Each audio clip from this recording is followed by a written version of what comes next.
Do right, do me right, yeah.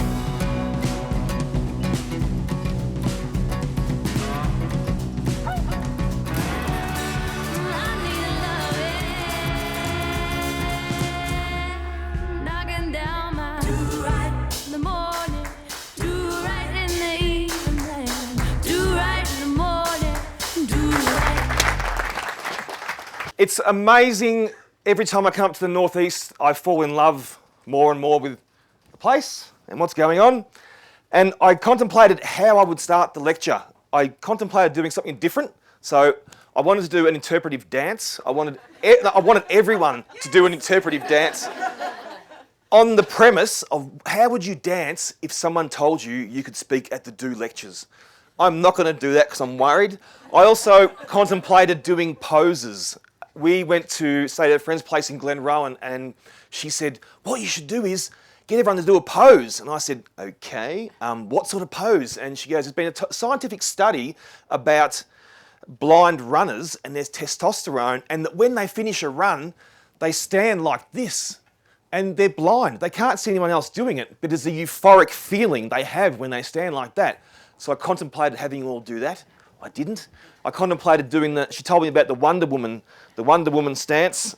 So I contemplated doing that. I contemplated coming up here and just crying. And I almost did that, but I'm not going to. So now I've negotiated that part. There's going to be a little bit of darkness, a little bit of sadness. I'm a tradie. I've been a tradie, so a tradesperson in the industry, you call it a tradie. So when you see tradies, that's a tradesperson. I grew up in the city and I come to a country town, and in the first weekend of moving into this town, I had been signed up for the local football team and also auditioned for the local theatre group. It's quite a difference in groups. And it was The Wizard of Oz, and I auditioned for the lion, and I got the lion, I got the part. And the hardest part was going to football training, and the guys there had no concept of theatre. And so for the first few months, I was called a poof. Where's your tutu? And I had to explain to them that tutu's ballet, and that I do theatre, not ballet. And it progressed from there, and I love theatre. So I stayed doing theatre, and regardless of the taunts I got, these were my own teammates. These weren't the opposition players. My own teammates were degrading me and hanging shit on me constantly. And then one day, so I'd actually be playing in the seniors. So from 2:30 to 4:30, 5 o'clock, I'd be playing football. Then I'd have to rush off, put my theatre makeup on, and go on stage. And several times I was knocked out, and I'd wake up and not know where I was and not know that I was on stage or having to go on stage. It was a bit awkward. And I knew that one time, because I believe in a shared collective community conscious. We all have conceptions and perceptions, and we can change them. So I didn't realise at the time I was changing them, but sticking to my guns and my self-belief and loving theatre was enough to do that. And there was one moment where I'd play in the forward line, because I actually didn't like to get hit or hurt. And I was about to take a mark, and there was a guy about to run through me, and one of my teammates jumped through and took the hit, and he fell to the ground, and I said, thanks, mate. He looked up at me and I said, why'd you do that? Thank you so much. And he said, my girlfriend told me to look after you because we're coming to see your show tonight. I'm like, great. I went back, kicked the goal, didn't win the match, but it was really good. And now we go on to some darkness. So I've been a tradie for 20 years in this country town, and I've learnt to love, hate, appreciate this country town. I've gone through the whole gamut of emotions. For the last 10 years, I've really struggled with being a tradie. I've struggled with the weather. Being a ranger, red hair, fair skin, I get burned easy. I do love the cold, but still, cold's cold. It's hard to. I'm a painter and decorator, so it's hard to paint a house in the wet. And I've really struggled with the emotional, physical, every aspect of it, to the point where I reckon once a month I'd be in tears. I'd be really struggling with the whole thing. I've never been able to get out of painting. It's like the Eagles song, Hotel California. For those old enough, you can become a tradie, but you just can't leave. And I haven't left, but we had about 6 months ago, I a guy who I've known for 15 years, but not known. I've known of his existence in town, ran an iron forge, a very morose, insular character. And I saw him, and I was painting out near him, and I picked up some materials, and I was standing there talking to him, and I've known him for 15 years, and I talked to him for 5 minutes. He laughed, he smiled. I'd recently got remarried. He said, "You crazy bastard, what are you doing this for?" And I'm just like shocked. This guy is so happy. 2 weeks later, he took his life. And it wasn't, with hindsight's a wonderful thing. And it was just, wow, the most intense, wonderful conversation that we'd had was he at that stage where he'd made peace with his life and himself. And I went to the funeral, and there was hundreds of tradies there, and everyone, and we'd had probably 12 tradies in 2 years take their own lives. And you reach a tipping point in your life. I think you reach tipping points fairly regularly. And after the funeral, it was who's next? And that was the general theme of the funeral, was who's next? And I'd reached that tipping point, and I grabbed quite a few tradies afterwards and gave them a big hug and said, "Don't you do it. Don't you take your own life. There's things you can do. There's remedies." So after a couple of days later, I thought, I'm going to go with this. I'm going to stick with this. And I had a phone call from my co-founder, Catherine Pilgrim. And she said, "I'd like to do something for his family." And we thought about it. We talked. And we thought, rather than do something for his whole family, let's do something for the community. Great. We got together. It wasn't hard to find 5 or 6 other people who were really imbued with that sense of wanting to do something. And we got together at the pub and had a discussion, and we thought, let's do something for the community with the tradies. When are we going to do it? Let's do a brekkie. Early start, fired up, get the boys going. We worked through it. We come up with the acronym of HALT, Hope Assistance Local Tradies, and we thought we'd do a brekkie. We called it the Save Your Bacon Brekkie. It works on many levels like HALT does. So the next step was, how are we going to run this? Where is a good environment for tradies to go where they feel safe and confident to just not necessarily talk, but just be seen somewhere around the issue of mental health, which in the tradie populace isn't a popular conversation to have. I approached, here we go, please work. So I approached Jason Tonks about, let's do it in the timber yard, at Tonks in Castlemaine. I wasn't going to mention Castlemaine, but I just realised it's up there. So it's Castlemaine, and Castlemaine's wonderful. So I spoke to Jason, and things started to work. He said to me, "Great, finance, accounts, nearly every tradie is in debt," and he sees it firsthand at the Tonks at the hardware store. And so he was more than generous and said, "Yep, that's fine." And then we spoke to Bill Maltby about Rotary, about getting Rotary on board, and they come on board as well with Rotary, with helping the community. And then it was a simple case of you break through that initial barrier with the conversations in the community. You go and have the conversations that no one wants to have in your community, and suddenly everyone's having conversations. Everyone wants to talk about it. These brekkies cost nothing to run. Nothing at all. I'm not a big fan of money. I prefer people to donate goods, services and times. So it didn't take much for eggs, bacon, coffee to start flowing, but most importantly and critically, we had the local health services jump on board. So HALT is about letting tradies know that it's okay to feel stress, vulnerable, tired, and for getting your workmates to actually take more notice, to say, "Are you okay? How's things?" So we thought, how's it going to go? It went okay. We had 100 tradies turn up, something that hasn't really been there in Central Victoria. And we promoted it through a word of mouth and through the media. So eggs and bacon, some happy tradies, there's some fellow painters and some nice dreadlocks. So there's no expectations at the HALT brekkies. It's literally turn up, get your egg and bacon roll and your coffee and you can go. But it's manifesting the idea and in their minds that this is possible. So it's telling them that they can go to the local GP, they can go to the hospital if they need to, or if all else fails, they can go to Lifeline or ring Lifeline, and it's anonymous, and they don't have to talk about it. And so the brekkie went really well. The Rotarians were cooking it. That was really good. I enjoyed that.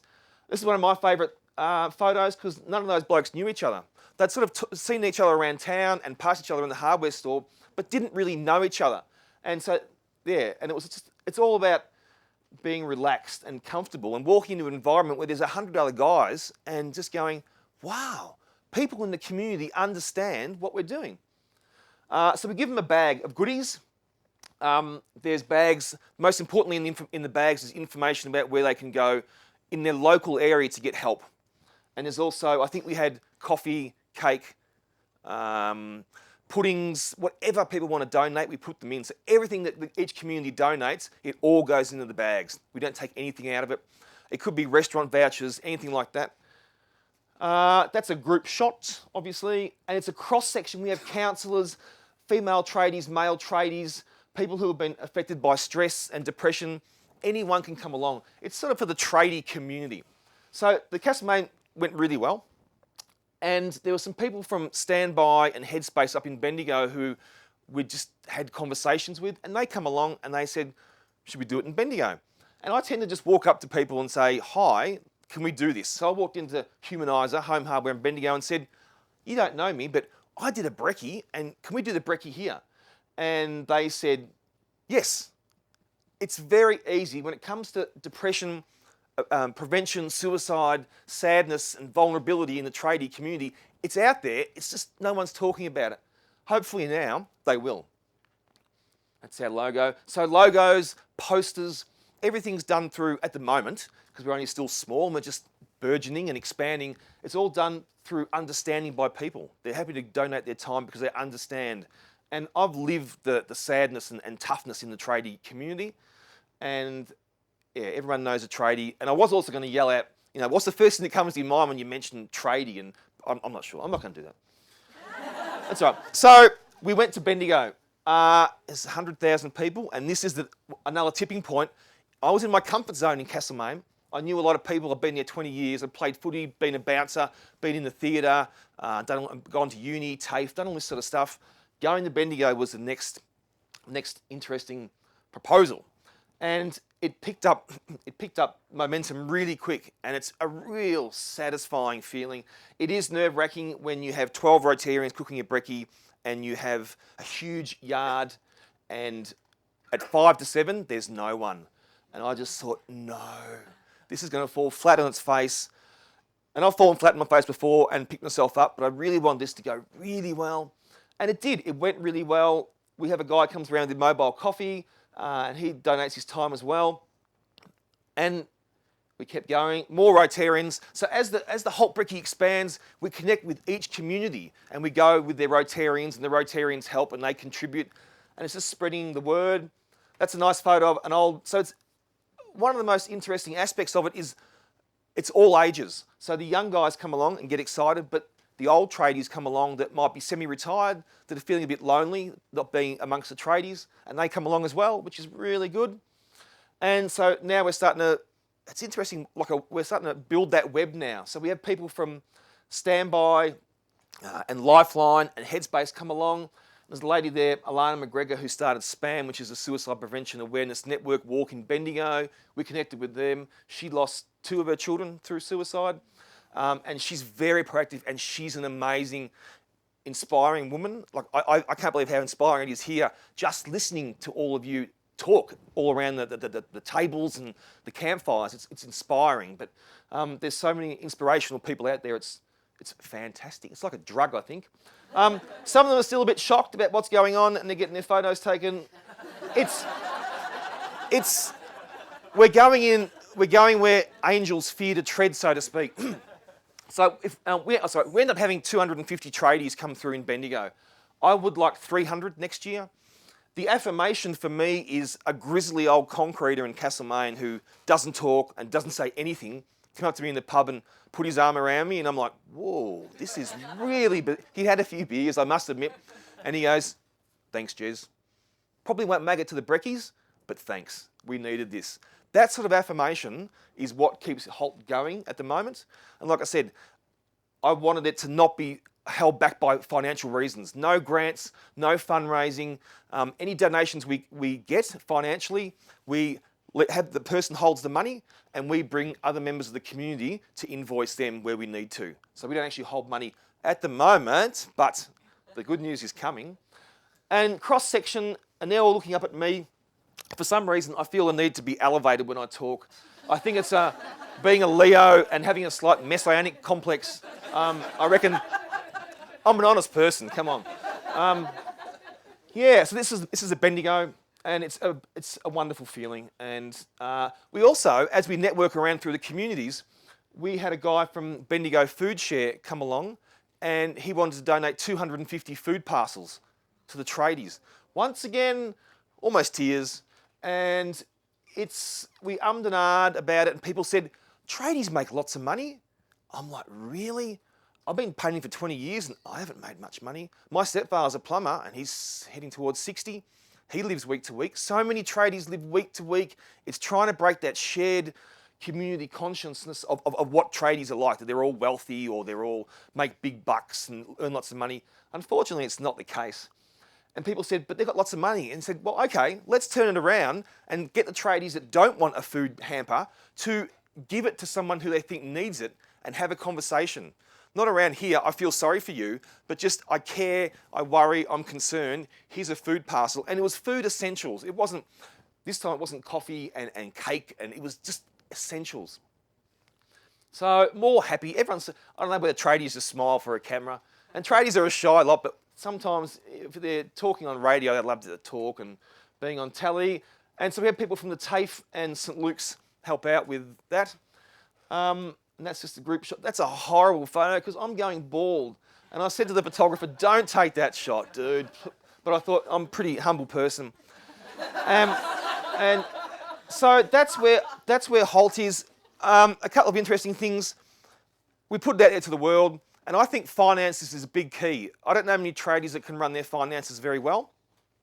And I've had a bank who come to me and wanted to hand out the bags. The bags is the fun part. The tradies love the bags. And I said, hang on, can we maybe do something around these bags? I said, how about donate 20 kilos of bacon and get a financial health check for tradies up and running. I just put it out there to them.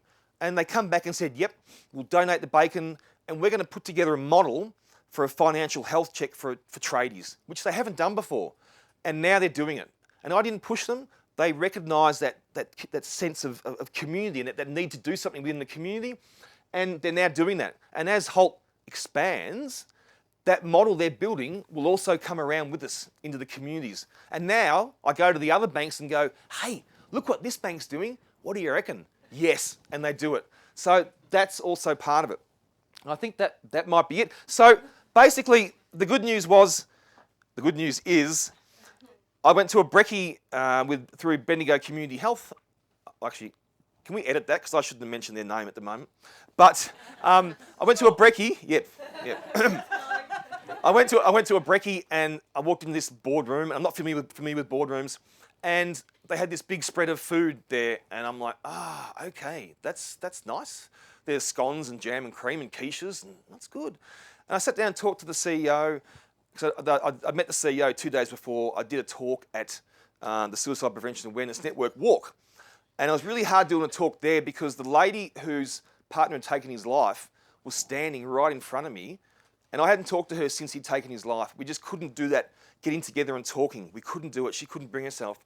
And she was standing there and I'm like, oh no, I'm going to cry again. And then I got through it okay. And I was talking to the CEO of Lifeline, and this lady came up to me and she gave me a hug and started crying. I started crying and she goes, I'd like you to use Pete's name. You can use Pete's name. I love what you're doing. It's really proactive. It's getting out there in the community and helping all the tradies and having conversations, so you can use his name. And we had a bit of a moment. It was a great moment. And then I went into this boardroom for this breakfast, and we're sitting there and they're saying, what do you want from HALT? I think it's okay to have big dreams, to have really big dreams, if you can be pragmatic and realistic about attaining them and still know there's different steps to getting to there. And I said to her, well, I'd love to go regional with HALT in the next 3 years and national in the next 5 years. And good. She goes, that's great. And we started talking, and then she goes, how would you feel if I offered you a 3-year contract to take HALT around regional Victoria? And I said, I'd cry. And she goes, we've got counsellors here for that. And I said, great work, great work. So, and I'm still painting, but on Monday week, I start my new job with Bendigo Community Health to expand HALT and take it not just statewide, I want to take it nationally with national building companies, banks, and just take it nationally and naturally and just see how it goes. So it's finding, just to wrap up, it's finding, going through a lot of negative, but as a tradie, but also getting to a point in whether it's a relationship or a community where I'm just secure and I feel really happy that I can do what I would like to do with a supportive, not just partner and wife, but a supportive network in the community who understands and shares my experiences. And that's the biggest thing. And it's about listening as well. And you're all sitting here very nice and listening and laughing. And that's great. But I think the biggest thing is to genuinely listen. And I know tradies listen and they try and one-upmanship on each other. Yes, I've got a problem. Yeah, but I've got a bigger problem. It's taking that time with, especially the tradies, to listen and to talk and to understand what they're doing and not necessarily one-upmanship, but just go, I understand, or yes, and just listen sometimes. So thank you very much. You've been a great audience, and I do hope you see HALT on a bigger scale, and I'd just like to thank you very much. Thank you. Thank you.